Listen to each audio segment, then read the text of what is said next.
Cobra is back. I never meant for it to end like this, Davar. They called him Cobra. पेशी खिदमत है एक नया सिलसिला इकबाल पारेख के कलम से रावी दावर खान। इमरान डाइजेस्ट का मकबूल तरीन सिलसिला कोबरा। एपिसोड 1। दावर ने आहनी सेंट्रल जेल के फाटक से निकलकर 2-3 गहरे सांस लिए और धीरे धीरे गेट की तरफ बढ़ने लगा। 4.5 बरस जेल में गुजारने के बाद उसे यूं महसूस हो रहा था जैसे उसने नया जन्म लिया है। जेल में उसने कड़ी मुशक्कत की थी, मुहाफिजों की गालियां और मारें खाई थी। लंबी सजा पाने वाले कैदियों ने इब्तदाई 3-4 माह दावर को अच्छी तरह रगीदा था।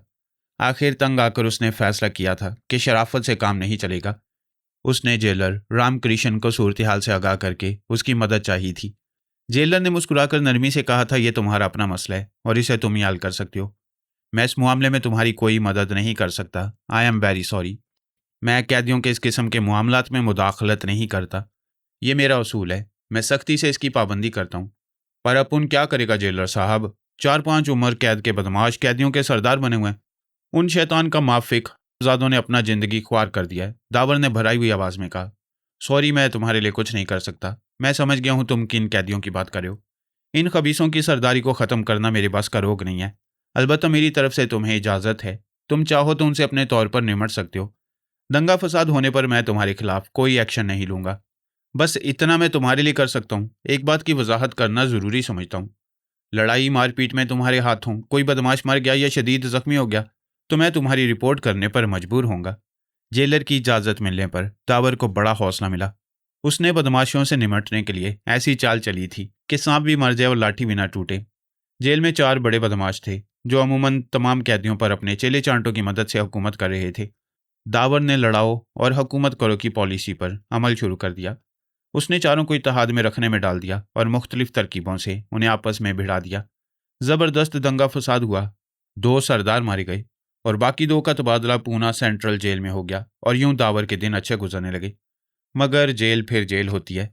मुसलसल मेहनत, मुशक्क़त, गैर मियारी ग़िज़ाओं और मनशियात के मुतवातिर इस्तेमाल ने 4.5 सालों में दावर का हुलिया ख़राब कर दिया था। उसकी सेहत बुरी तरह मुतासिर हुई थी। दावर जेल में दाखिल हुआ था तो उसका वज़न 200 पाउंड से ज़ायद था। गाल सुर्ख सफ़ेद और भरे भरे थे, मगर अब उसका वज़न 150 पाउंड से भी कम हो गया था। गालों में गड्ढे पड़ गए थे। चेहरे की खूबसूरती और दिलकशी जाती रही थी। वो पुराना टीबी ज़दा मरीज़ लग रहा था। जेलर ने दावर के बेहतरीन तर्ज अमल के बायस उसे रिहाई के मौका पर नया जोड़ा पहनने को दिया था। अपनी जेब खास से दावर को 50 रुपये देते हुए जेलर ने शरीफाना ज़िंदगी गुजारने और मेहनत की कमाई खाने पर लंबा चौड़ा लेक्चर दिया था।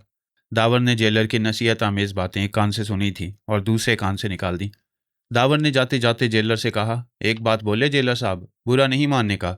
हाँ हाँ बोलो दावर, तुम एक शरीफ और समझदार आदमी रहे हो, मैं तुम्हें पसंद करता हूँ।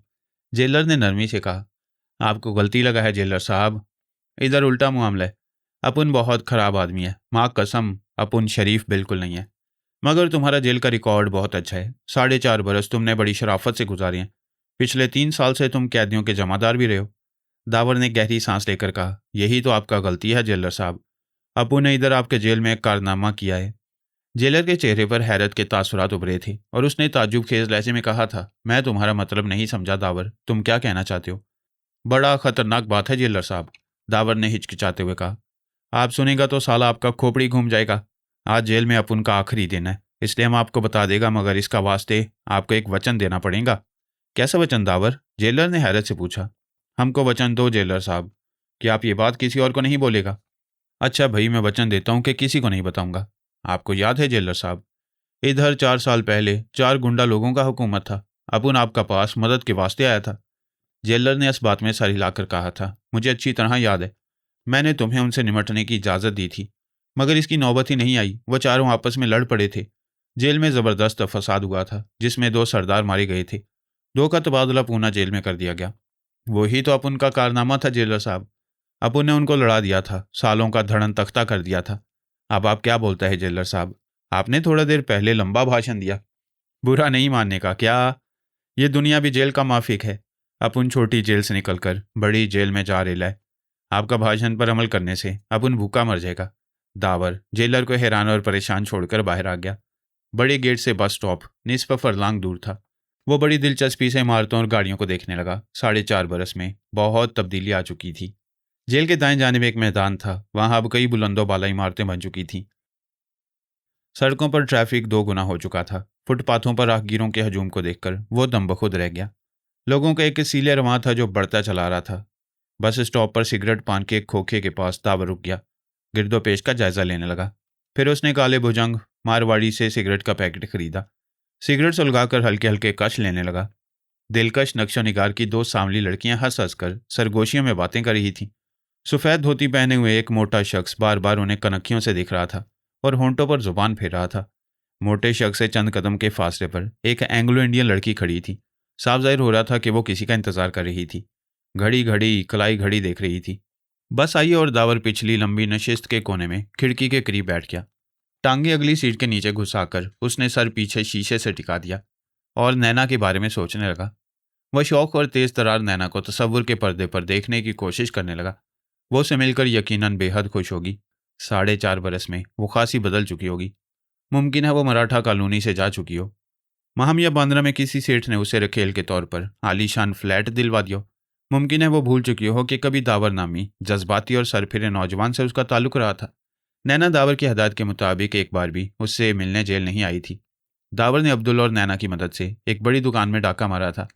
उस वारदात में उन्हें 1.5 लाख रुपए हाथ आए थे, जो उन्होंने आपस में बराबर बराबर बांट लिए।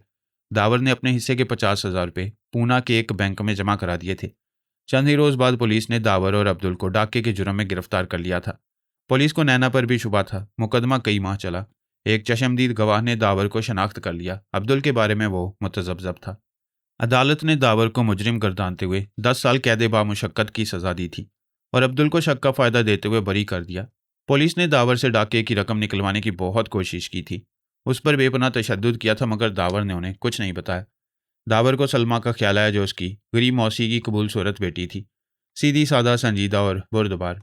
सलमा एक बैंक में मुलाजिम थी और दावर को टूट कर चाहती थी।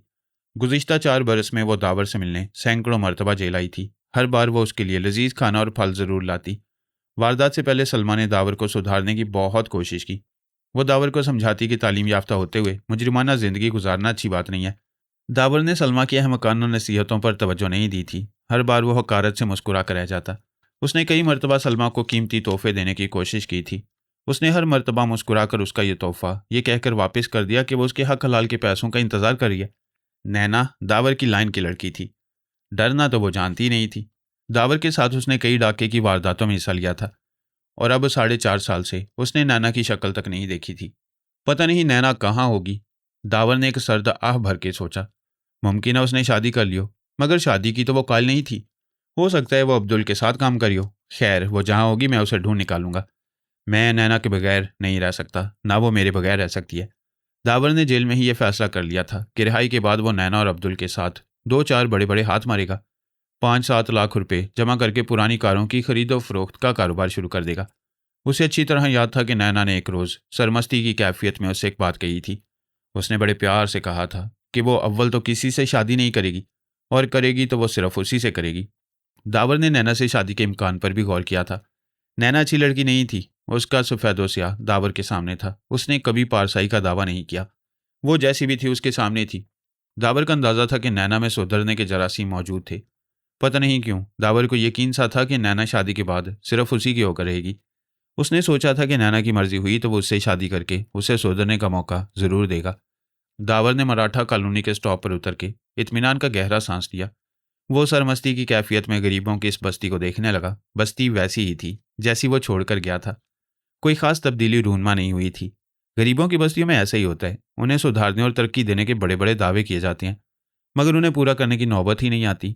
खासकर इलेक्शन के मौसम में बड़े बड़े नेता हाथ जोड़ते आते हैं, गरीबों को गले लगाकर उन्हें सब्ज बाग दिखाते हैं, वोट हासिल करने के लिए 100 जतन करते हैं, एड़ी चोटी का जोर लगाते हैं। कामयाब होने के बाद उन्हें इतनी फुर्सत भी नहीं मिलती कि उस गंदी बस्ती का मुआयना करें। मराठा कॉलोनी में भी आज़ादी के बाद से यही हो रहा था। नेता मुंतखिब होते रहे थे, अपनी बिल्डिंगें खड़ी करते रहे थे, और इस बस्ती की किस्मत आज तक नहीं बदली। सलमा भी इसी बस्ती के एक खोली नुमा मकान में अपनी बूढ़ी अंधी माँ और छोटे भाई के साथ रह रही थी। दावर का जी चाहा कि वो जाकर अपनी मौसी और सलमा से मिल ले, मगर फिर यह सोचकर उसने इरादा मुलतवी कर दिया कि सलमा पंदो नसाई के दरिया बहाना शुरू कर देगी। नेकी और बदी पर लेक्चर देना शुरू कर देगी। फिलहाल वैसे किसी लेक्चर को सुनने के मूड में नहीं था।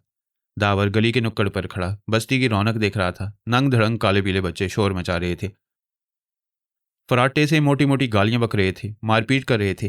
म्यूनसिपैलिटी के नलके पर औरतें लड़ झगड़ रही थीं। ये उनका रोज का मामूल था। शायद नादिर ऐसा होता था कि उनमें लड़ाई ना होती हो। दावर आहिस्ता आहिस्ता कदम उठाता हुआ राजन के होटल में पहुंच गया। होटल पहले से ज्यादा साफ सुथरा और खूबसूरत दिखाई दे रहा था। राजन ने हाल ही में रंगो रोगन करवाया था, जिसे होटल की शान दोबाला हो गई थी। उसने नया फर्नीचर भी खरीदा था। दावर होटल को हैरत और खुशी से देख रहा था। यहाँ से उसकी बेशुमार यादें वाबस्ता थीं।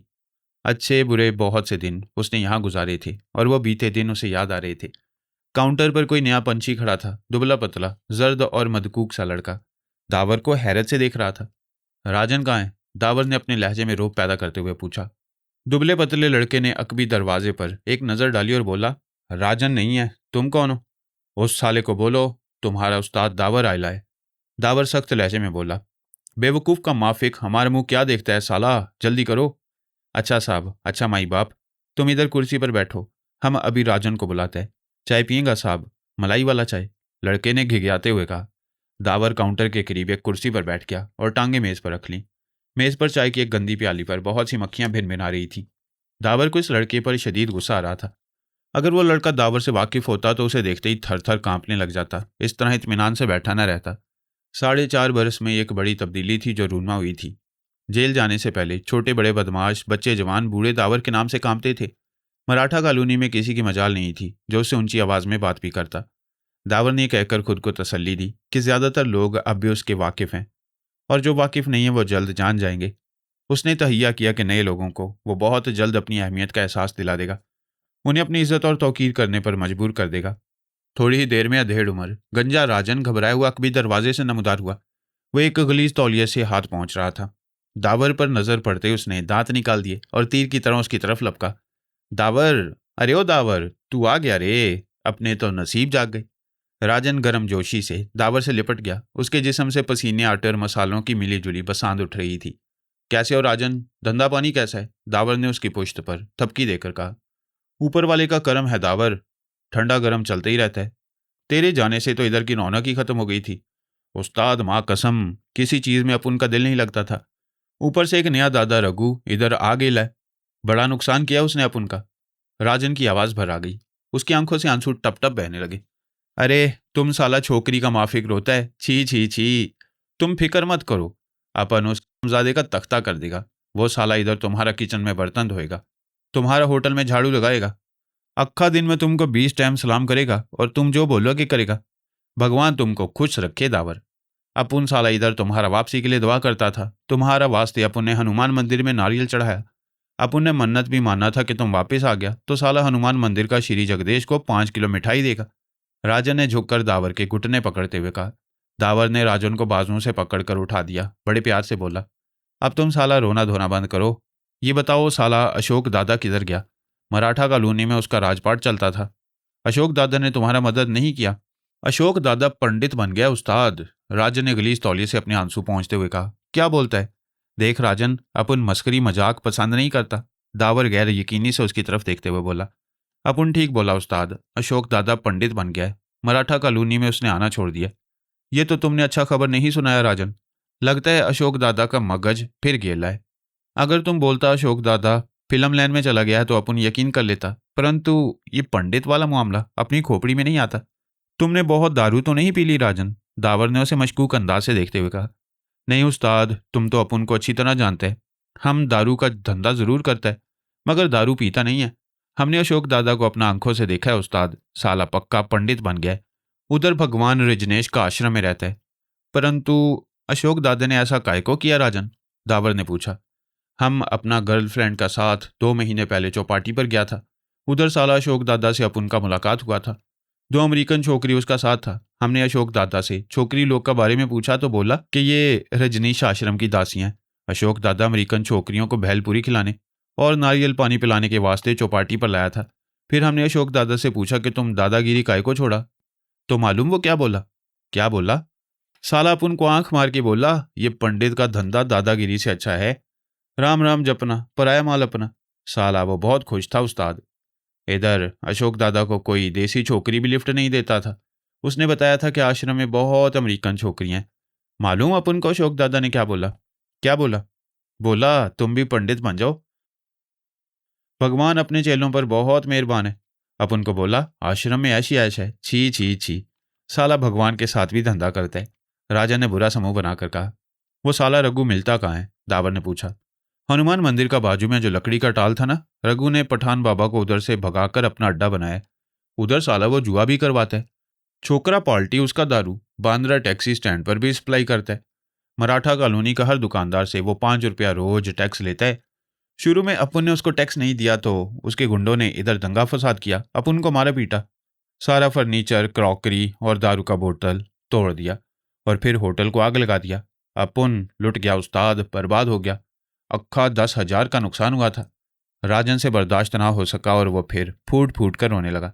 दावर अपने गुस्से पर काबू ना रख सका। उसने आगे बढ़कर एक जोरदार लात राजन की कमर पर रसीद की और वह बुरी तरह बिलबिलाता हुआ कलाबाजियां खाता दीवार से जा लगा और बाउले कुत्ते की तरह हाँफने लगा। साला फिर छोकरी का माफिक रोता है? दावर ने नफरत और हकारत से कहा। हम तुमको बोला फिक्र मत करो, अपन उस जादे रघु का हड्डी पसली एक कर देगा। साला क्या तेरा उस्ताद मर गेला है?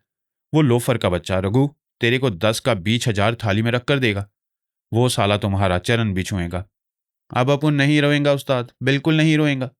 राजन ने उठते हुए कहा। तुम सुनाओ उस्ताद, जेल में कैसी गुजरी? बहुत कमजोर हो गए हो। जेल और ससुराल में बड़ा फर्क होता है राजन। खातिर तवाजु तो दोनों जगह होती है, मगर उनमें जमीन और आसमान का फर्क होता है। सालों ने मेरा खून निचोड़ लिया। कोई बात नहीं उस्ताद, हर रोज तेरे वास्ते स्पेशल खाने पकवाऊंगा। खाओगे पियोगे तो ठीक हो जाओगे। आओ अंदर मेरे कमरे में आ जाओ। राजन दावर को अपने खास कमरे में ले गया। कमरे की वस्त में एक मेज और 4 कुर्सियां रखी थी। दाईं तरफ शराब की बोतलों के बहुत से क्रेट तले ऊपर रखे हुए थे। बाएं जानिब एक साफ सुथरा बेड रखा हुआ था। क्रेटों पर नजर पड़ते ही दावर ने अपने होंठों पर जुबान फेरी और राजन मुस्कुरा दिया। देसी माल है उस्ताद, मगर मैं आज तेरे को जॉनी वॉकर भी लाऊंगा। राजन ने बेड की तरफ बढ़ते हुए कहा।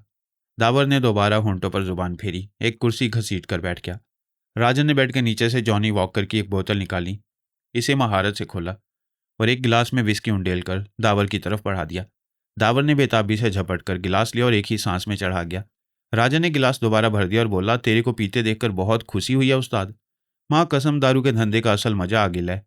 दावर ने तीसरा गिलास खाली करके एक गहरा सांस लिया और बोला, जियो राजन जियो, अब उस रघु से बात करने का मजा आएगा। तुम्हारी जेब तो खाली होगी उस्ताद, लो ये 2,000 रुपये रख लो।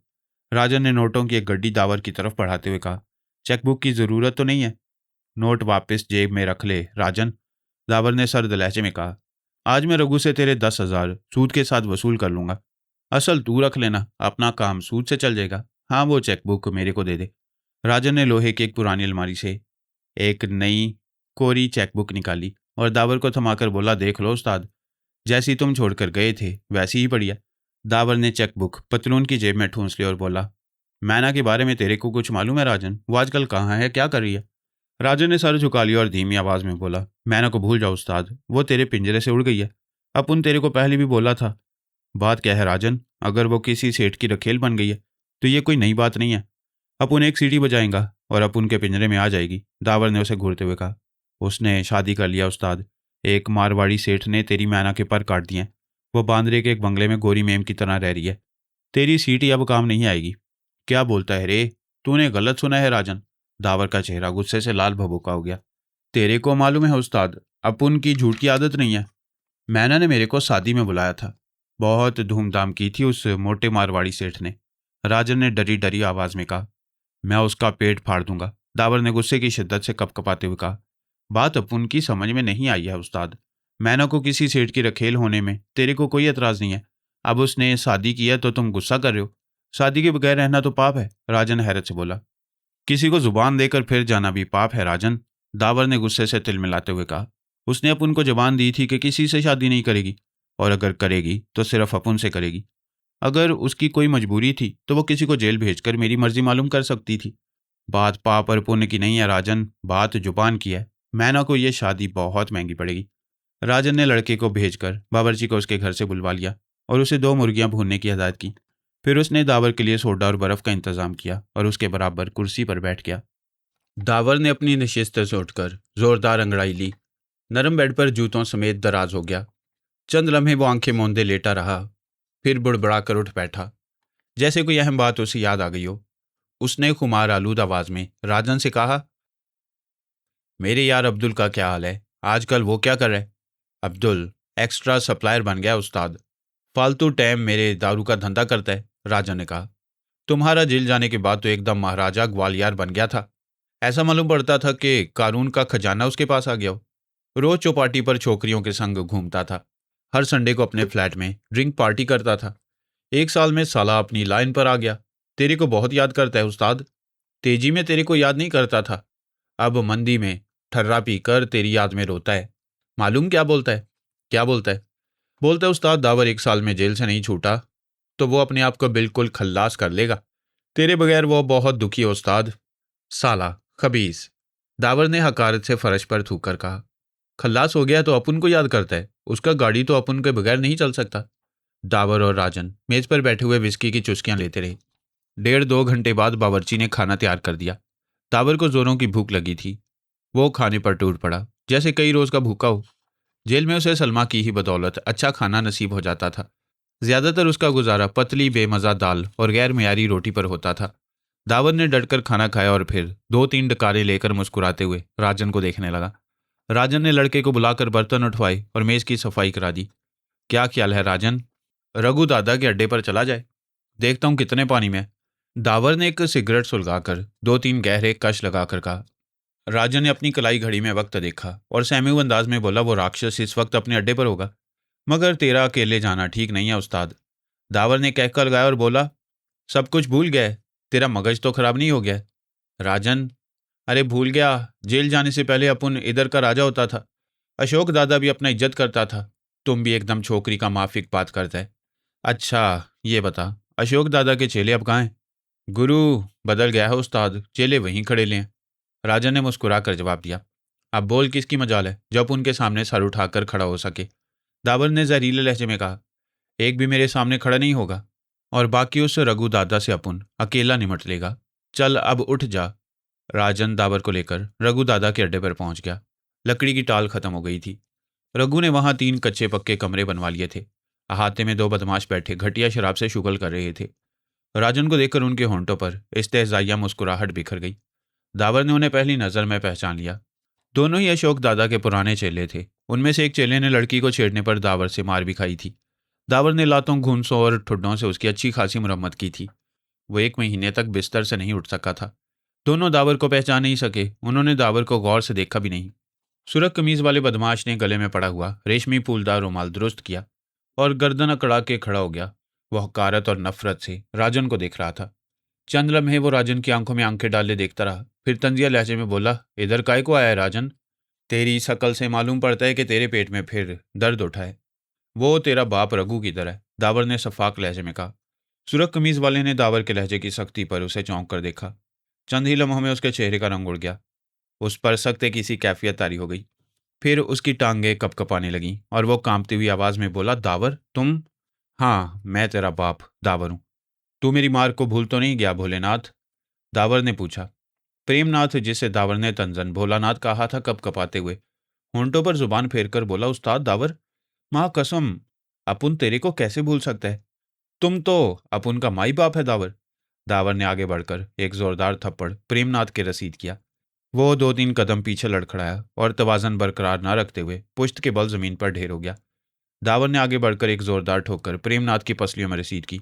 प्रेमनाथ बिलबिलाया और अपने कपकपाते हुए हाथ मुआफी के अंदाज में जोड़ दिए और बुरी तरह घिघियाने लगा। उसकी आंखों में आंसू भर आए थे और आवाज भर आ गई थी।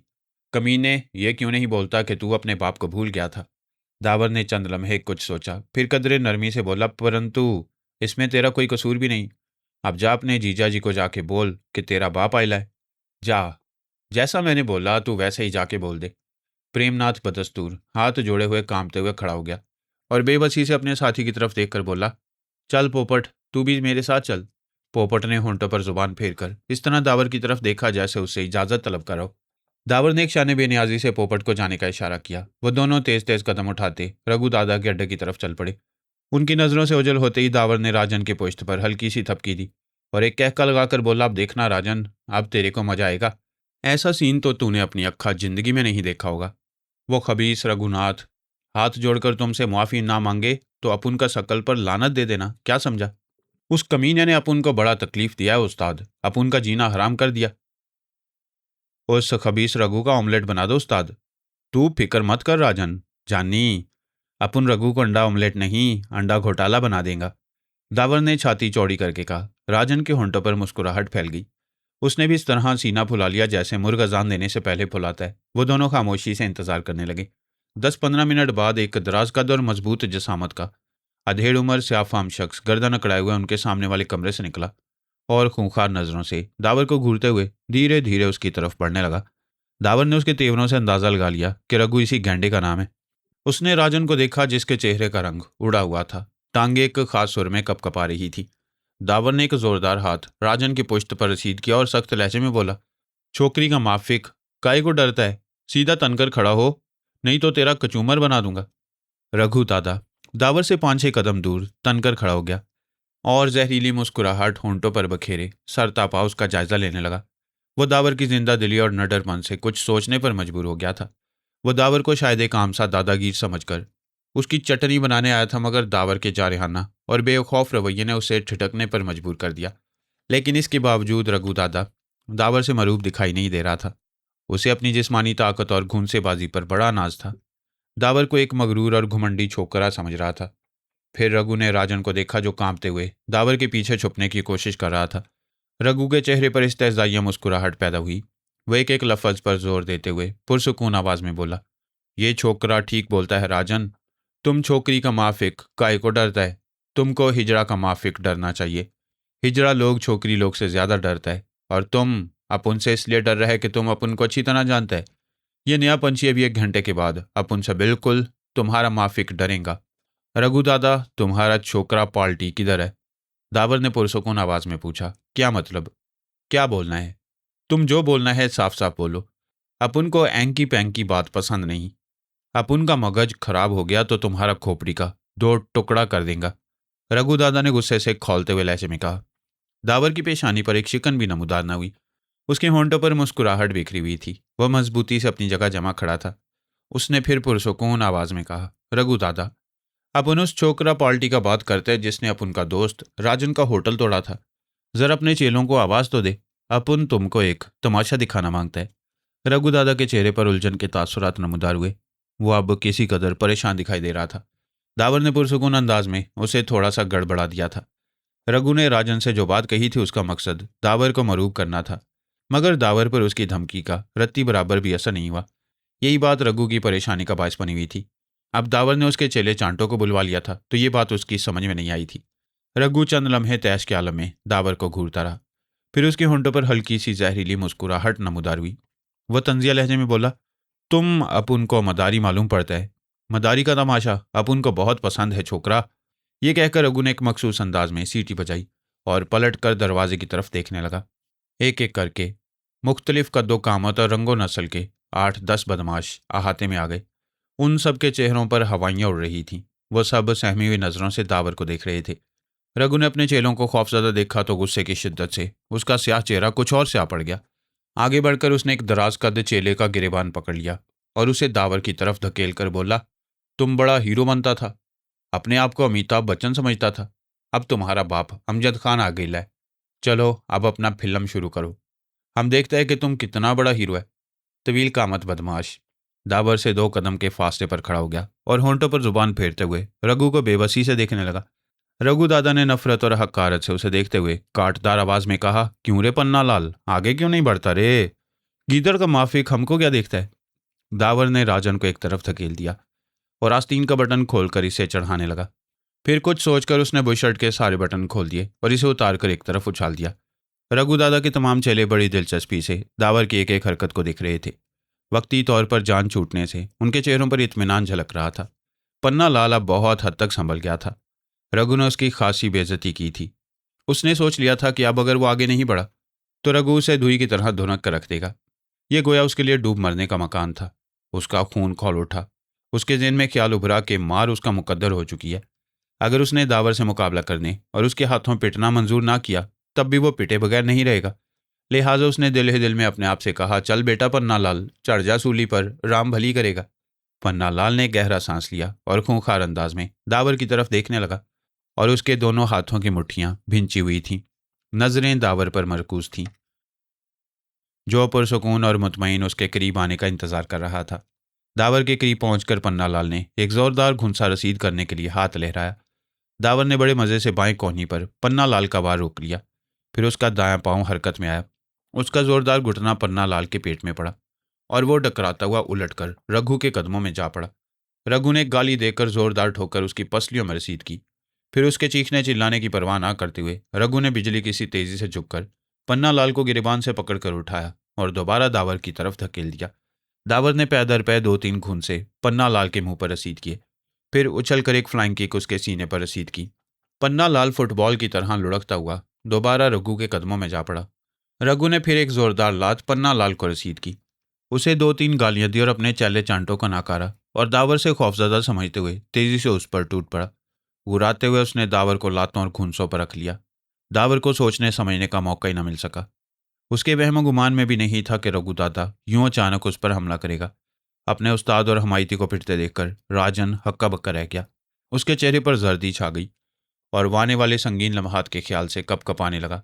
उसे यकीन था कि दावर की अच्छी खासी धुनाई करने के बाद रघु दादा उसकी खबर लेगा। रघु ने दावर को संभालने और जवाबी हमला करने का जरा भी मौका न दिया। उसके हाथ तेजी से चल रहे थे। वक्फे वक्फे से वो एक आध लात भी दावर को रसीद करता जा रहा था। दावर का ऊपरी दांत टूटकर बाहर आ चुका था। उसकी नाक से खून बह रहा था। सर में शदीद धमाके हो रहे थे। रघु ने एक जोरदार लात रसीद की तो वह जानबूझकर कलाबाजियां खाता हुआ दूर जा पड़ा। उसने हाथ पैर ढीले छोड़ दिए जैसे उस पर बेहोशी तारी हो रही हो। रघु सीना फुलाए अकड़ाता हुआ दावर के करीब पहुंच गया। शदीद नफरत और हकारत से उसकी पसलियों में ठोकर मारने के लिए अपना दायां पांव उठाया और उसी लम्हे दावर ने बिजली की सी फुर्ती से उसकी टांग झपट कर दबोच ली। रघु अपनी टांग छुड़ाने के लिए जद्दोजहद करने लगा। वो एक टांग पर नाच रहा था। उसे तवाज़न बरकरार रखना मुश्किल हो रहा था। दावर ने पूरी कुव्वत सरफ करके रघु की टांग बुरी तरह मरोड़ दी और जूडो कराटे के किसी माहिर की तरह नारा लगाकर उसे उछाल दिया। रघु के जमीन पर गिरते ही दावर तेजी से उठ खड़ा हुआ और पूरी कुव्वत से एक ठोकर उसकी पसलियों में रसीद कर दी। रघु ने तकलीफ की शिद्दत से होंठ भींच लिए। ये उसकी बदकिस्मती थी कि दावर मजबूत और भारी फौजी जूते पहने हुए था। दावर ने रघु को उठते देखा तो फ्री स्टाइल कुश्ती के जापानी माहिर की तरह उछलकर उसकी छाती पर कूद गया। रघु ने मौका पाते ही दोनों हाथों से दावर की गर्दन दबोच ली, मगर दावर ने एक झटके से अपनी गर्दन छुड़ा ली और ताबड़तोड़ मुक्के रघु के मुंह पर मारने लगा। राजा ने बाजी पलटते देखकर इत्मीनान का सांस लिया। उसकी जान में जान आ गई। वो बड़ी दिलचस्पी से अपने उस्ताद के घुनसेबाजी के फन को देख रहा था। दावर ने चंद ही मिनट में रघु का हुलिया बिगाड़ दिया, उसे लहू लुहान कर दिया। रघु दादा को अदमुआ करके दावर उसकी छाती से उतर गया। उसे यकीन था कि रघु में अब इतना दमखम नहीं रहा कि दोबारा उस पर हमला करने के लिए सोच भी सके। वो फातिहाना अंदाज से राजन को देखते हुए बोला, क्यों रे, मानता है ना? राजन दौड़ता हुआ गर्मजोशी से दावर से लिपट गया और चिल्लाकर बोला, तेरे को कौन नहीं जानता उस्ताद, अक्खा मुंबई तेरे को मानता है। तूने तो रघु दादा का फालूदा बना दिया। साला बहुत अकड़ता था, अब कैसा गब्बर सिंह का माफिक पड़ेला है। दावर ने राजन की बात पर एक जोरदार कहका लगाया और बोला, हाँ तो राजन, अपुन इधर काय को आया था? राजन ने हकारत से रघु दादा को देखते हुए कहा, इस कमीने ने अपुन का बहुत नुकसान किया उस्ताद। अपना शेर दावर जेल में था तो इधर ये गीदड़ शेर बन गया था। इसने अपना चमचा पार्टी को भेजकर अपुन का होटल तोड़ दिया। अपुन को इस राक्षस ने बहुत मारा था उस्ताद। अपुन अक्खा हफ्ता बिस्तर पर पड़ा तेरे को याद करता था। दावर ने आगे बढ़कर एक भरपूर ठोकर रघु की पसलियों में रसीद की और सफ़ाक लहजे में बोला, क्यों रे, तेरे को किसी ने नहीं बोला था कि यह राजन अपुन का दोस्त है, दावर का यार है? वो दावर जिससे अक्खा मुंबई और आधा हिंदुस्तान डरता है। अपुन जेल गया था तो इधर का दादा अशोक था, वो साला पंडित बन गया। अशोक दादा भी इधर मराठा कॉलोनी में अपना अंडर में दादागिरी चलाता था। सुन रहे गीदड़ सिंह, आज से तेरा दादागिरी खल्लास। क्या अब मराठा कॉलोनी में अपुन का राजपाट चलेगा? कोई माई का लाल अपुन का मर्जी के बगैर इधर दादागिरी नहीं चला सकता। दावर ने शोले बरसाती आंखों से रघु दादा के चेले चांटों को देखा जो सर झुकाए सहमे खड़े थे।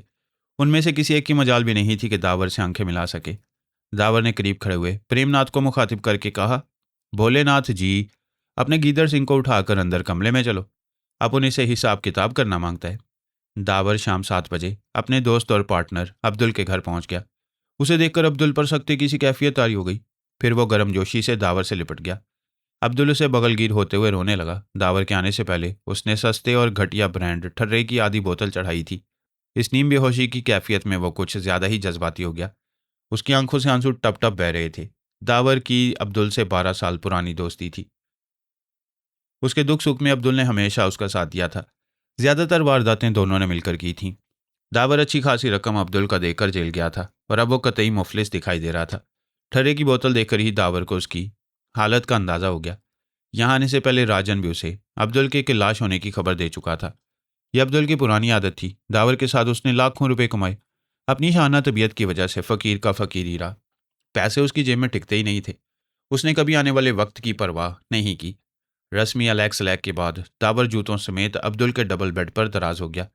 अब्दुल पास ही एक कुर्सी पर बैठ गया और प्यार भरी नजरों से दावर को देखने लगा। दावर बुरी तरह थक गया था। रघु दादा के अड्डे पर उसकी अच्छी खासी वर्जिश हो गई थी। 4.5 साल जेल में शराफत से गुजारने के बाद पहली मर्तबा हाथ पांव चलाने का मौका मिला था। दावर ने जेल से निकलते ही ये फैसला कर लिया था कि वो पुलिस की नज़रों से बचकर पूना में अपने बैंक से 10-15 हज़ार निकलवाएगा और अब्दुल के साथ लंबी सैर तफरी के लिए शिमला या श्रीनगर चला जाएगा। दावर का इरादा ज्यादा देर बंबई में रहने का नहीं था। वो जानता था कि मुजरिमों की जेर जमीन दुनिया में उसकी रिहाई की खबर जंगल की आग की तरह फैलेगी। इस दुनिया में दावर के दोस्त कम और दुश्मन ज्यादा थे। वो दावर से इस बात पर जलते और नफरत करते थे कि वो उन्हें अपना हेरा फेरी के मंसूबों में शरीक नहीं करता। बंबई के जुराम पेशा अफराद की कई मुंतजिम तंजीमों ने दावर को मिलाने की कोशिश की थी, मगर दावर ने उनकी इल्तिजाओं और धमकियों को कुछ ना समझा। वो अपनी फितरत के खिलाफ किसी भी फर्द या तंजीम का पाबंद नहीं होना चाहता था। दावर ने इसी बिना पर अपना कोई गिरोह भी नहीं बनाया। वह हर वारदात के मंसूबे के मुताबिक माकूल मुआवजे पर बासलाहियत लोगों की खिदमात हासिल करता था। वारदात के बाद उन्हें मुकर्रर रकम देकर जान छुड़ा लिया करता। दावर नई वारदात का मंसूबा बनाने से पहले जेल की तलखियां भुलाने के लिए लंबी अय्याशी और भरपूर आराम करना चाहता था। वो जानता था कि उसकी रिहाई की खबर फैलते ही चूहे बिल्ली का पुराना खेल शुरू हो जाएगा। दुश्मन हथियार उठा लेंगे और उसे अपनी हिफाजत के लिए फिर कोबरा का रूप धारना पड़ेगा। बंबई के चोटी के बदमाशों में वो कोबरा के नाम से मशहूर था। दावर के इस दहशत अंगेज नाम से लातादाद हंगामे वाबस्ता थे। दावर फिलहाल कोबरा को छेड़ना नहीं चाहता था। एक आध माह के बाद वो इस खतरनाक नाम को अपने दोस्तों और दुश्मनों के लबों पर लाना चाहता था। वो दावर रहकर जेल की थकन और बोरियत दूर करना चाहता था। अपनी आइंदा जिंदगी का लाहे अमल मुरतब करने के लिए उसे सुकून और आसूदगी की ज़रूरत थी। ये सुकून उसे कम अज़ कम बंबई में रहकर हासिल नहीं हो सकता था। प्रोग्राम के मुताबिक दावर को आज रात ही पूना रवाना होना था। उसने रात 8 बजे की आरामदेह एयर कंडीशनड रेल कार से पूना रवानगी का फैसला किया था, मगर उसका ख्वाब पूरा होता हुआ दिखाई ना देता था। राजन के चक्कर में दावर के कई घंटे ज़ाय हो गए थे और वो आज रात पूना रवानगी को मुलतवी करने पर मजबूर हो गया। अब उसने कल सुबह की रेल कार से रवाना होने का प्रोग्राम बनाया। पूना जाने से पहले दावर सलमा से मिलना चाहता था। हसीन और जमील सलमा, जिसका ख्याल आते ही दावर की धड़कनें तेज हो जाती और सीने में मीठा मीठा सा दर्द होने लगता। सलमा उसे जेल में मिलने मुसलसल आती रही थी। दावर के और उसके नजरियात में ज़मीन व आसमान का फ़र्क था। सलमा जिंदगी में नेक राह अपनाने की कायल थी और दावर बदी की राहों का मुसाफिर था। ये और बात थी कि वो बदी को बदी नहीं समझता था। इस बारे में दावर का अपना एक फ़लसफ़ा था जिससे सलमा इत्तफाक नहीं करती थी। देखो सलमा, मैं बच्चा नहीं और ना ही मैं अनपढ़ हूँ। तुम मेरी तालीमी इस्तेदाद और काबिलियत से बखूबी वाकिफ़ हो। ये और बात है कि मैंने हालात के तहत अपने ऊपर एक खोल चढ़ा रखा है। एक रोज़ दावर ने सलमा की नसीहतों से तंग आकर कहा था, मैंने बहुत धक्के खाए हैं। दर बदर की ठोकरों से मुझे बड़े तल्ख तजुर्बात हासिल हुए हैं। अब तक मैंने जो ज़िंदगी गुजारी है उसके तहत एक ही बात मेरी समझ में आई है, और वो ये कि इस दुनिया में सिर्फ ताकतवर ही की हुक्मरानी है, चाहे कोई आम आदमी हो या हुकूमत। यहाँ जिसकी लाठी उसकी भैंस की मिसाल सादिक आती है। जो जितना दौलतमंद और ताकतवर है, लोग उसकी उतनी ही ज़्यादा इज्जत करते हैं। नामवर मुजरिमों और स्मगलरों से हुकूमत तक मरूब हो जाती है और उन्हें अपने मकासद के लिए इस्तेमाल करती है। यहाँ जारहियत ही फतहमंदी का बायस होती है। बड़ी मछली छोटी मछली को खा जाती है और मैं तुम्हारी अहमकाना बातों में आकर छोटी मछली नहीं बनना चाहता। सलमा दावर को हैरत से देखती रही और फिर ताजुब खेज लहजे में बोली थी, ये तुम किस किस्म की बातें कर रहे हो दावर? गंदी गली का कोई लफंगा इस किस्म की बातें करता तो मुझे कोई अफसोस ना होता, मगर तुम एक पढ़े लिखे शख्स हो। स्कूल कॉलेज की दरसी किताबों से हटकर भी तुमने बहुत कुछ पढ़ा है। क्या तुम इतनी सी बात नहीं समझते कि सारी दुनिया झूठ बोलने लगे? तब भी झूठ तो झूठ ही रहेगा। बेईमानी और लूट मार को कोई भी अक्ल सलीम रखने वाला शख्स जायज़ नहीं कह सकता। मस्बत इक़दार की बड़ी अहमियत है दावर। नेकी और शराफत की हर दौर में कदर हुई है। यूरोप और अमेरिका में नेकोकारों को सर पर बिठाया जाता है। ये और बात है कि बुरे लोग हर जगह होते हैं। अपना ये बदमाशों और लुटेरों वाला खोल उतार दो दावर, ये तुम्हें तबाह कर देगा, तुम कहीं के नहीं रहोगे। तुम बुरी राहों पर चल रहे हो, इनका इख्तिताम जेल की काल कोठरी या फांसी के तख्ते पर होता है। इन राहों से लौट आओ दावर, जिनकी कोई मंजिल नहीं है। तुम इंसानी जबिल्लत से वाकिफ नहीं हो सलमा, दावर ने संजीदगी से कहा था। तुम्हें नहीं मालूम नफ्स क्या चीज़ है। दुनिया की सारी खराबियां नफ्स की मरहून मिन्नत हैं। ये बातें तुम इसलिए नहीं जानती कि तुम्हारा इल्म किताबी है। अमली ज़िंदगी का तुम्हें कोई ख़ास तजुर्बा नहीं है, जबकि मैंने परवरिश ही ठोकरों में पाई है। इंसानी ज़िंदगी के मैंने अजीबोगरीब तमाशे देखे हैं। मैंने अपने ऊपर खोल नहीं चढ़ा रखा, अपने बातन को ओढ़ रखा है। तुम्हें मालूम है, बहुत से लोग इसलिए बुरे नहीं होते कि उन्हें बुराई की तरफ माइल होने का मौका नहीं मिलता। चोर इसलिए नहीं होते कि उन्हें चोरी के लिए साजगार माहौल नहीं मिलता। हाल ही में अमेरिका के सबसे बड़े और तरक्की याफ्ता शहर न्यूयॉर्क में 1 घंटे के लिए बिजली चली गई थी और पूरा शहर जंगल बन गया था। इस 1 घंटे में तुम्हारे आइडियल तरक्की याफ्ता और मुहज्जब लोगों ने अपने चोले उतार फेंके थे और हज़ारों वारदातें कर डाली थीं। उन्हें अंधेरे ने खुल खेलने का मौका फराहम किया और यूं सारी इखलाकी इकदार धरी की धरी रह गई थी। तुम उस अमेरिका की बात कर रही हो ना, जिसने जापान के 2 शहरों में एटम बम गिराए थे, लाखों इंसानों को मौत की नींद सुला दिया था, ताकत का मुजाहिरा करके जापान को हथियार डालने पर मजबूर कर दिया था। दावर और सलमा जब भी मिलते इसी किस्म की गुफ्तगू होती थी। सलमा नेकी की परिस्तार थी, दावर बदी का दिलदाता। यूं दोनों एक दूसरे के बहुत करीब होते हुए भी बहुत दूर थे। इसी तजाद ने उन्हें यकजा नहीं होने दिया। इस नजरियाती जंग से दावर की मौसी परेशान हो जाती थी। तंग आकर वो दोनों को बुरा भला कहने लगती और दावर चुपके से उनके घर से खिसक लेता। सलमा का ख्याल आते ही दावर उठ बैठा और अब्दुल पर नजरें मरकूज कर दी, जो बड़ी महवियत से उसे देख रहा था। दावर को उठते देखकर वह चौंक पड़ा और बोला, राजन, तेरे को बहुत याद करता था दावर। उधर मराठा कॉलोनी में एक नया दादा रघु आयल है, उसने राजन का धड़न तख्ता कर दिया। दावर का चेहरा गुस्से से सुर्ख हो गया। उसने बिजली किसी तेजी से उठकर अब्दुल की कुर्सी पर ठोककर रसीद की और वह कुर्सी समेत उलटकर दूर जा गिरा। दावर ने चिल्लाकर कहा, अपुन तो इधर बंबई सेंट्रल जेल में बंद था, तूने राजन का मदद क्यों नहीं किया? तू क्या मर गया था? अब्दुल ने सर को 2-3 झटके दिए और मुस्कुराकर नरम लहजे में बोला, गरम काहे को होता है यार? तेरे को मालूम है कि अपुन तेरे बगैर बैटरी का माफिक डाउन हो जाता है। तुम अपुन का साथ होता है तो अपुन का अक्खा जिस्म में करंट दौड़ने लगता है। तुम जेल गया था तो अपुन का फ्यूज भी उड़ गया था। वाह वाह, मजा आ गया यार। तूने अपुन को लात मारा है तो अपुन के जिस्म में करंट आ गया है। चल उठ यार, उस कमीने रघु की तेल मालिश के लिए मराठा कॉलोनी चलते हैं। अपुन ने उसका बैटरी डाउन कर दिया है। दावर ने गर्दन अकड़ा कर कहा, वो 1 हफ्ता उठ नहीं सकेगा। राजन का नुकसान अपुन ने पूरा कर लिया है। क्या जियो दावर, तबीयत खुश कर दिया तुमने। अब्दुल घूमता हुआ उठा और लड़खड़ाते हुए ठर्रे की बोतल मेज से उठाकर दावर को थमा दी। दावर ने हकारत से ठर्रे की बोतल उठाकर दीवार पर दे मारी और अब्दुल हैरत से पलकें झपकाते हुए बोला, ये क्या उस्ताद, तूने दारू पीना छोड़ दिया? दावर ने 100-100 के 10 नोट जेब से निकाले और अब्दुल के मुंह पर दे मारे। आइंदा ये देसी ठर्रा मत पीना। चल उठ, जॉनी वॉकर की बोतल लिया। अब उनको हर थर्ड क्लास चीज से नफरत है, क्या समझा? कुछ खाने का वास्ते भी लियाना। अपन एक जरूरी काम से जा रहे है। 1 घंटा बाद तुम्हारे संग ड्रिंक करेगा, क्या समझा? समझ गया उस्ताद, मगर तुम जल्दी आना। जॉनी वॉकर को देखकर अपुन से सबर नहीं होएगा। वो अपुन का फेवरेट माशूक है। क्या? अब्दुल ने नोट समेट कर जेब में ठूंसते हुए कहा। दावर ने इस बात में सारे लाया और दूसरे कमरे में चला गया, जहाँ एक खूबसूरत लकड़ी की अलमारी में उसके कपड़े और रोज़मर्रा के इस्तेमाल की दूसरी चीज़ें पड़ी थीं। अपने कपड़े वगैरह सही सलामत देखकर दावर ने इत्मीनान का एक गहरा सांस लिया। उसके 5-6 खूबसूरत सूट हैंगरों में लटक रहे थे। अब्दुल ने उन पर प्लास्टिक लपेटकर बड़ी अक्लमंदी का सबूत दिया था। दावर ने एक ग्रे कलर का सूट निकाल लिया, जो उसने 2-3 बार से ज़्यादा नहीं पहना था। जेल जाने से पहले यह सूट दावर के जिस्म पर तंग पड़ता था। इस सूट में वो अपने जिस्म को जकड़ा हुआ महसूस करता था। यही वजह है कि सज़ा होने से 3-4 माह पहले दावर ने इसे पहना छोड़ दिया था। जेल की सहूबतों ने दावर का वज़न काफ़ी कम कर दिया था, लेकिन अब ये सूट उसके जिस्म पर बिल्कुल मौजूद था। ऐसा लगता था जैसे दावर ने कल ही सिलवाया हो। सूट पहनकर उसने खुद को आईने में देखा और ज़ेरे लब मुस्कुराते हुए अपने बाल संवारने लगा। साथ ही एक पुराना गीत गुनगुनाता जा रहा था। हर तरह से तैयार होकर उसने एक निगाह आईने पर डाली और अब्दुल के फ्लैट से बाहर आ गया। दावर ने अब्दुल के घर से बाहर आकर एक टैक्सी पकड़ी और सलमा के घर पहुंच गया। उसने टैक्सी कुछ दूर छोड़ी थी और किराया अदा करके पैदल ही सलमा के घर की तरफ चल पड़ा। उसके होंठों पर उस वक्त मुस्कुराहट थी। उसे मालूम था कि सलमा एक बार फिर उसे आड़े हाथों लेगी। एक बार फिर उसके और सलमा के दरमियान नेकी और बदी का फलसफा शुरू हो जाएगा। लेकिन इस बहस का कोई फायदा नहीं था। वो जानता था कि सलमा की बातों में आकर वो अपनी फितरत बदल नहीं सकता। फिर भी उस लड़की से मिलने की ख्वाहिश होती थी। दिल चाहता था कि उसकी भोली भाली बातें सुनी जाए। हर शख्स ने दुनिया को अपनी निगाहों से देखा है, हर एक के तजुर्बे महदूद होते हैं।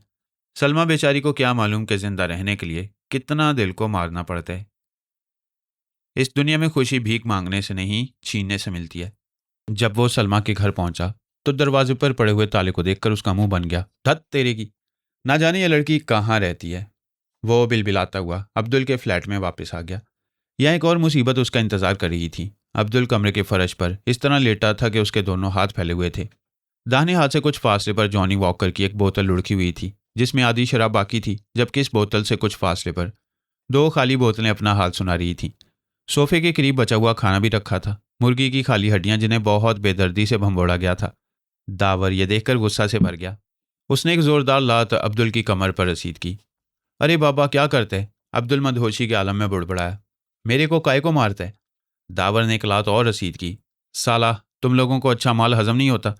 जॉनी वॉकर को देखा और मगज फिर गया। धत तेरे की। वह अब्दुल को तीसरी ठोकर रसीद करने ही वाला था कि उसकी निगाह कागज के एक टुकड़े पर पड़ी। यह कागज सोफे के नीचे फर्श पर गिरा हुआ फड़फड़ा रहा था। दावर ने जल्दी से उसे दबोच लिया। वो एक खत था, मैना का खत। दावर उसकी तहरीर को बहुत अच्छी तरह पहचानता था। इस खत में मैना ने लिखा था, प्यारे दावर, मुझे मालूम है कि तुम वापस आ चुके हो। ये सुनकर बहुत खुशी हुई। शायद तुम्हें यह बता दिया गया हो कि मैंने एक मारवाड़ी सेठ से शादी कर लिया है। हो सकता है कि तुम्हें गुस्सा भी आया हो, लेकिन जब तुम मुझसे मिलोगे तो तुम्हें सब पता चल जाएगा। मैं तुमसे मिलने के लिए आई थी, लेकिन तुमसे मुलाकात ना हो सकी। अलबत्ता अब्दुल बेहोश पड़ा हुआ था। मैं ये खत लिख कर जा रही हूँ। मेरी कोठी का पता ये है, 27 शिवाजी रोड, माहम। मैं तुम्हारा इंतज़ार कर रही हूँ, तुम्हारी मैना। मैना का खत पढ़कर दावर ने अपने होंठ सिकोड़ लिए। बहुत ऊंची उड़ी थी, लेकिन आ गई वापस। लेकिन वह मैना से नाराज़ नहीं रह सकता था। उसे मालूम था कि इस धंधे में उसे अच्छी लड़की कोई नहीं मिल सकती। उसका जहन भी खूब चलता था। ऐसी दूर की कौड़ियाँ लाया करती थी कि खुद दावर भी हैरान रह जाता। सबसे बड़ी बात यह थी कि वो बहुत हौसले वाली लड़की थी। खौफजदा होना तो उसने सीखा ही नहीं था। सूरत शक्ल की भी ऐसी थी कि जो एक बार देख लेता वो उसके आगे पीछे होने लगता। लेकिन जब उसे ये मालूम होता कि यह दावर की महबूबा है, तो फिर कोई भी उसके करीब नहीं भटकता था। मैना की सबसे बड़ी खराबी यह थी कि वो गालियां बेतहाशा दिया करती थी। वह इस मामले में इतनी मुंह फट थी कि किसी का लिहाज भी नहीं करती थी। दावर ने एक बार उसे ये कहा था कि अगर उसने दावर के सामने कभी गाली दी तो वो उसकी जुबान खींच लेगा। इसके बाद वो दावर के सामने एहतियात करने लगी थी। 27 शिवाजी रोड एक बड़ी कोठी थी। मुंबई में आमतौर पर ऐसे खुले मकानात बहुत कम हुआ करते थे। यहाँ लोग एक दूसरे के ऊपर नीचे रहने के आदी हैं, बल्कि छत पर छत तामीर करते जाते हैं और कई कई माले वजूद में आ जाते हैं। उनमें हर माला अपने अंदर बेशुमार सीलन ज़दा और घुटी हुई चालें और खोलियाँ रखता है। हर खोली में दर्जन भर अफराद घुसे हुए होते हैं। ऐसा लगता है जैसे बम्बई इंसानों का नहीं बल्कि कीड़े मकोड़ों का शहर है। जिन लोगों को ये चालें और खोलियाँ भी नसीब नहीं होती, वो बड़े आराम के साथ फुटपाथों पर बसेरा कर लेते हैं। और फुटपाथ ऐसे मालूम होते हैं जैसे उन पर मेला लगा हुआ हो।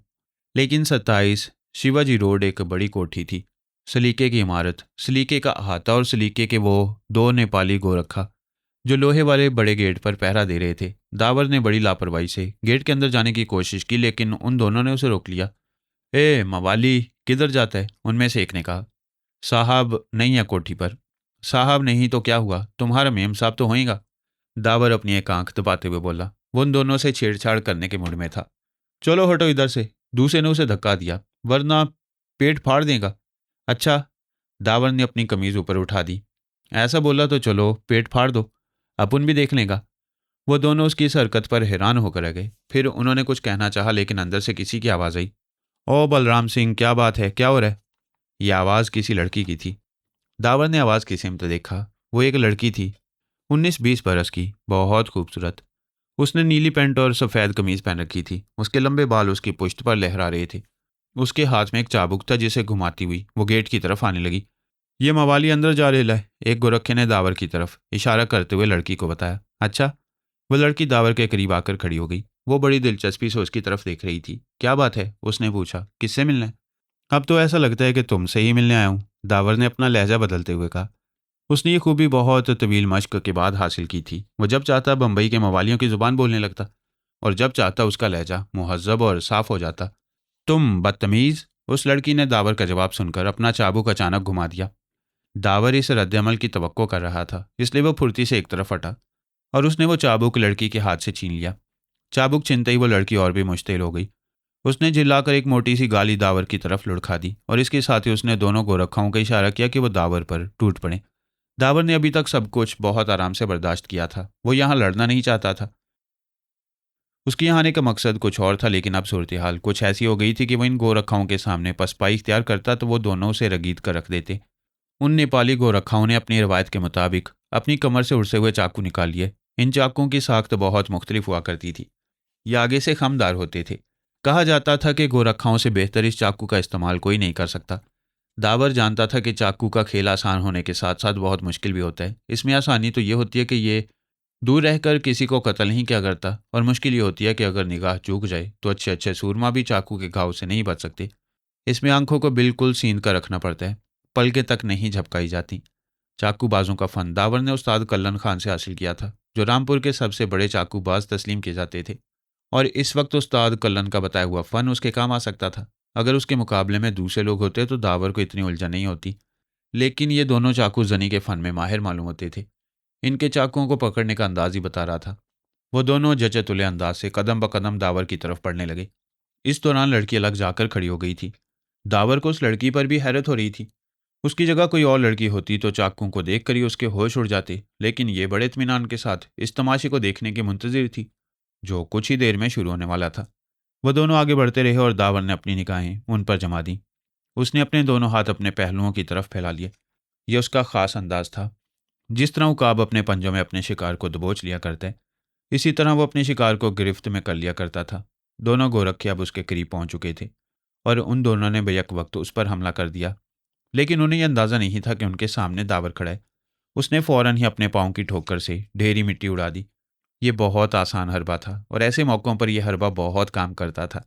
उड़ती हुई मिट्टी के बहुत से ज़र्रात उन दोनों की आंखों में जा गिरे। वो बौखला गए। वो एक लम्हे के लिए अपने हाथ अपने चेहरे की तरफ लाए और उस लम्हे दोनों गोरखाओं के चाकू दावर के कब्जे में आ गए। उसने बड़ी बर्क रफ्तारी से दोनों के हाथों से चाकू उचक लिए थे। बहुत खूब, वेल डन। वह लड़की बेसाख्ता तालियां बजाने लगी। वंडरफुल, कमाल कर दिया। दावर ने उसकी तरफ देखकर अपने सर को खम कर लिया और दोनों चाकू उसकी जानिब उछाल दिए। वो दोनों चाकू उस लड़की के पैरों के पास जाकर गिरे। वो लड़की बिदक कर कुछ पीछे हट गई, जबकि वो दोनों गोरखा अभी तक अपनी आंखें मलने में लगे हुए थे। वो साथ ही साथ दावर को धमकियां भी देते जा रहे थे। बेबी। बरामदे की तरफ से दूसरी आवाज़ आई और दावर ने इस आवाज़ को पहचान लिया। ये मैना की आवाज़ थी। मैना बड़ी तेज़ी से गेट की तरफ आई, फिर दावर को देखकर ठिठक गई। अरे दावर, तुम कब आए? मैं तो बहुत पहले आ चुका था, लेकिन तुमने अपने रास्ते में दीवारें खड़ी कर रखी हैं। उसने दोनों गोरखाओं और लड़की की तरफ इशारा किया। ये प्रीति है। मैना ने उस लड़की की तरफ इशारा किया। मेरे शौहर की बेटी, यानी तुम्हारी बेटी। दावर ने जल्दी से उसकी बात काट दी। हाँ, ऐसे ही समझ लो। अंदर आ जाओ। मम्मी, ये कौन है? प्रीति ने पूछा। ये दावर हैं, मैना ने बताया। साला एक नंबर। उसने गाली देनी चाहिए, लेकिन फिर अपने होंठ भींच लिए। तुम्हारी पुरानी आदत अभी तक नहीं गई क्यों? दावर मुस्कुराते हुए बोला। अभी आदत कहाँ जाएगी? तुम अंदर तो आओ। आ जाओ। वो उसे मकान के ड्राइंग रूम में ले आई। प्रीति उनके साथ यहाँ नहीं आई थी, वो किसी और तरफ चली गई। चलो बैठो तो सही। मैना ने सोफे की तरफ इशारा किया। वो दावर को देख देख कर निहाल हुई जा रही थी। पहले तुम्हारे ठाठ तो देख लूं। दावर ने चारों तरफ निगाह दौड़ाई। यकीन नहीं आता कि यह ड्राइंग रूम किसी मारवाड़ी सेठ का है, उसने कहा। ये गुदाज कालीन, कीमती आरामदेह सोफे, दीवारों पर लगी हुई खूबसूरत पेंटिंग्स, ये फानूस। तेरे तो मज़े आ गए मैना। क्या मज़े? मैना ने मुंह बना लिया। मैं तो बस यहाँ अपना वक्त गुजार रही हूँ, मुझे तुम्हारे आने का इंतज़ार था। मैं तो बहुत गुस्से में आया था, इसलिए कि तुमने मुझसे बेवफाई की। तुमने कहा था कि तुम अगर शादी करोगी तो मुझसे ही करोगी। फिर तुमने उस सेठ से क्यों शादी कर ली? तो और क्या करती। तुम तो जानती हो कि बम्बई कैसा शहर है। यहाँ कदम कदम पर भेड़िए घूमते रहते हैं। जब तक तुम मेरे साथ थे, कोई मेरी तरफ आंख उठाकर भी नहीं देखता था, लेकिन तुम्हारे जेल जाने के बाद सब के सब मुझे देखकर घुराने लगे। उनमें से हर एक मुझे झपट लेने की कोशिश करने लगा। अच्छा? दावर गुस्से से बल खाने लगा। जरा नाम तो बताओ, कौन कौन था? अब किस किस का नाम बताऊं? मैना ने कहा। वैसे सबसे ज्यादा तंग करने वाला भोला था। कौन भोला? भोलानाथ? दावर ने पूछा। हाँ वही। वो कहता था कि तू मुझसे शादी कर ले तो फिर जिंदगी भर ऐश करेगी, और मैं दावर को जेल से निकलने नहीं दूंगा। जेल ही में उसका काम तमाम हो जाएगा। फिर तुमने क्या कहा? दावर ने गहरी सांस लेते हुए पूछा। उसके बदन में चिंगारी सी दौड़ने लगी थी। मुझे क्या करना था? मैंने पहले तो उसे गाली दी, फिर उसके मुंह पर थूक दिया। ये तुमने बहुत अच्छा किया, दावर खुश हो गया था। मैं इसीलिए तुम पर फख्र करता हूँ। फिर आगे भी सुनो मुझ पर क्या गुजरी। उसने मुझे उठवा लिया। क्या कह रही हो तुम? दावर ने गुस्से से अपनी दोनों मुट्ठियां भींच लीं। उसकी ये मजाल। हाँ देखो दावर, मैं कोई पारसा औरत नहीं हूँ। मैं तो ऐसी कटी पतंग की तरह हूँ जो ना जाने कितने आंगनों में उतरी हूँ। लेकिन ये सब कुछ अपनी मर्जी से हुआ है। आज तक मुझ पर किसी ने जबर नहीं किया। बस ये एक गुरूर था मेरे पास, उसके अलावा और था ही क्या। लेकिन उस भोलानाथ की औलाद ने मुझसे ये गुरूर भी छीन लिया। मेरा ज़हन माऊफ कर दिया था उसने। मैं उसके टुकड़े टुकड़े करके बम्बई की फुटपाथों पर बखेर दूंगा। दावर ने सफाक लहजे में कहा। नहीं ऐसा मत करना, मैना जल्दी से बोल पड़ी। आदमी खुद ही मर जाए तो वो अपनी बर्बादी का तमाशा कैसे देख सकते हैं? उसे तो ऐसा सबक दो कि जिंदगी भर याद रखे। कोई ऐसी बात हो उसके साथ कि पूरा शहर लुत्फ ले। ये सब होगा, तुम फिक्र मत करो, दावर ने तसल्ली दी। वो सोफे पर बैठ गया था। आगे बताओ, आगे क्या हुआ? वही तो बता रही हूँ कि ऐसी हालत में इसके अलावा और क्या हो सकता था कि मैं किसी का हाथ पकड़ लूँ। फिर ये मोटा मारवाड़ी धर्मदास मुझसे टकरा गया और मैंने उससे शादी कर ली। ये एक वक्ती शादी है। तुम फिक्र मत करो, तुम जब चाहो मैं उसे छोड़कर तुम्हारे पास आ सकती हूँ। ओ तो ये बात थी। दावर ने अपने होंठ सुकेड़ लिए। और ये लड़की कौन है? ये धर्मदास की बेटी है, मैना ने बताया। एक बात और, ये धर्मदास और उसकी बेटी दोनों बहुत अच्छे हैं, बहुत खुले हुए दिल के। तुम इस मकान ही से अंदाज़ा लगा लो। धर्मदास जानता है कि मैं किस कमाश की औरत हूँ, मेरा पस मंज़र क्या है, किन किन लोगों से मेरे ताल्लुकात रह चुके हैं। उसके बावजूद उसने मुझे एक बीवी जैसी इज्जत दी है। पूरा घर मेरे हवाले कर दिया है। यही हाल इस प्रीति का है। ये भी मुझे अपनी माँ समझती है। गोया तुम इनसे अलग ना होने के बहाने तलाश कर रही हो। ऐसी कोई बात नहीं है। मेरे से वो ताल्लुक नहीं जो ताल्लुक तुमसे है। मैंने कहा ना, मैं जब चाहूँ इससे अलग हो सकती हूँ। मैं तो बस उसकी खूबियाँ बता रही थी। अब तुम्हारा क्या इरादा है? तुम्हें मेरे साथ काम करना है या नहीं? क्यों नहीं करना? और इसी काम के सिलसिले में तुम्हारे पास भी गई थी, जहां अब्दुल शराब पिए मदहोश पड़ा हुआ मिला था। हाँ वो कुछ ज्यादा ही चढ़ा गया था, दावर ने मुस्कुराते हुए कहा। तो कब अपने मोटे से छुटकारा ले रही हो? अभी नहीं, मैना धीरे से बोली। अभी उसका एक कर्ज है मुझ पर। मैं उस कर्ज को उतारने के बाद तुम्हारे पास आऊंगी। कैसा कर्ज? दावर ने हैरत से पूछा। साफ साफ बात करो। देखो दावर, तुमने कभी रुस्तम का नाम सुना है? रुस्तम? दावर की पेशानी पर लकीरें पड़ गईं। वो रुस्तम के बारे में सोचने लगा था। फिर अचानक उसे याद आ गया, हाँ सुना है, वही रुस्तम तो नहीं जो एक बार स्मगलिंग में पकड़ा गया था, जिसका एक बहरी जहाज भी था। नहीं, ये वो रुस्तम नहीं है। यह रुस्तम आज तक नहीं पकड़ा गया। उसकी वजह यह है कि उसे किसी ने देखा ही नहीं। किसी को नहीं मालूम कि वो कहाँ रहते है, उसकी सूरत शक्ल कैसी है। वो अपने कारिंदों को फ़ोन के जरिए अहकाम दिया करते। ओहो, ये तुम कैसी खबर सुना रही हो? बम्बई में आजकल ऐसा भी होने लगा है? तुम्हें क्या मालूम, तुम तो जेल में थे। उस रुस्तम ने अपनी एक तंजीम बना लिया जिसका नाम भवानी बंधन है। तो फिर वो रुस्तम हिंदू हुआ। भवानी का नाम तुम ही लोग इस्तेमाल किया करते हो। कुछ कहा नहीं जा सकता, क्योंकि उस तंजीम में हिंदू मुसलमान सिख ईसाई सभी शामिल हैं, मैना ने बताया। तुम तो जानते हो कि भवानी देवी किस बात की अलामत है। खैर, तो उसकी यह तंजीम आजकल बहुत ज़ोरों पर जारी है। इस तंजीम ने शहर भर के बहुत से दादाओं और ख़तरनाक लोगों को अपने साथ मिला लिया। यह सब कुछ तो मैं समझ गया, लेकिन इससे तुम्हारा क्या ताल्लुक? मैं बता तो रही हूँ, तुम तो शुरू ही से हर बात मालूम कर लेने के चक्कर में रहते हो। पहले ये बताओ, ठंडा पियोगे या कुछ और मंगवा दूँ? अभी कुछ नहीं, काम के वक्त काम की बात।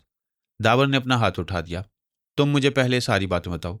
मेरा पति धर्मदास उसके हाथों जिल्लत उठा चुका है, मैना ने बताया। एक बार रुस्तम ने फ़ोन करके धर्मदास से 10 लाख रुपयों का मुतालबा किया और धमकी दी कि अगर उसने वक्त पर अदायगी नहीं की तो बीच रास्ते में उसकी बेइज्जती कर दी जाएगी और उसके बाद उसे छोड़ दिया जाएगा। धर्मदास को उस वक्त तक ये अंदाज़ा नहीं था कि रुस्तम है कौन और उसके वसाइल और इख्तियारात कितने हैं। उसने धमकी की कोई परवाह नहीं की। इसका नतीजा ये हुआ कि एक बार कोलाबे के करीब कुछ लोगों ने दिन दिहाड़े धर्मदास की गाड़ी रोकी, उसे गाड़ी से खींचा गया और उसके जिस्म के सारे कपड़े उतार लिए गए। अब तुम खुद ही सोचो कि बीच सड़क पर अगर ऐसी कोई बात हो जाए तो कितनी बेइज्जती होती है। धर्मदास का यह हाल देखने के लिए सैकड़ों आदमी जमा हो गए और वह बेचारा उनके दरमियान बगैर कपड़ों के खड़ा था। उसका ये हाल करने के बाद रुस्तम के गुंडे वापस चले गए। बस वो दिन है और आज का दिन कि बेचारा धर्मदास समझो जहनी तौर पर मायूसा हो गया है। वो दूसरों के सामने आने से शर्म महसूस करता है। तुम उसकी हालत समझ रहे होगे। उसने कारोबार की तरफ भी ध्यान देना ख़त्म कर दिया है। मैं समझ रहा हूँ, तुम्हारे मोटे मारवाड़ी के साथ बहुत बुरा सलूक हुआ है। तो अब तुम ये चाहती हो कि रुस्तम से बदला लिया जाए। यही कर्ज है ना तुम्हारा? हाँ यही कर्ज है, मैना ने गर्दन हिला दी। और इसमें तुम्हें मेरा साथ देना होगा। अरे बाबा, हम पहले भी तो एक दूसरे का साथ देते रहते हैं। अगर कहो तो उस रुस्तम की आंतें निकाल लूँ। ये मामला इतना आसान नहीं जितना तुम समझ रहे हो, मैना ने कहा। ये रुस्तम कोई मामूली गुंडा नहीं है जिसके पेट में तुम चाकू उतार दोगे। ये एक ऐसा आदमी है जिसे अब तक देखा नहीं गया, सिर्फ फ़ोन पर बातें किया करता है। अगर तुम उसकी खोज में रहे तो इसमें बरसों लग जाएंगे, इसलिए ये सब छोड़ो और संजीदगी से मेरी बात सुनो। तो फिर बताओ ना, मैं इसके लिए क्या करूं? मैं खुद भवानी बंद में शामिल हो गई हूँ, मैना ने बताया। क्या कहा? दावर ने हैरत से उसकी तरफ देखा। तुम्हारा दिमाग तो खराब नहीं, तुम कैसी बातें कर रही हो? मैं ठीक कह रही हूँ। मैं उस रुस्तम का खोज लगाने और उसे बदला लेने के लिए उसके गिरोह में शामिल हुई हूँ। धर्मदास वाले वाक़ये के दूसरे दिन मेरे पास रुस्तम का फ़ोन आया था।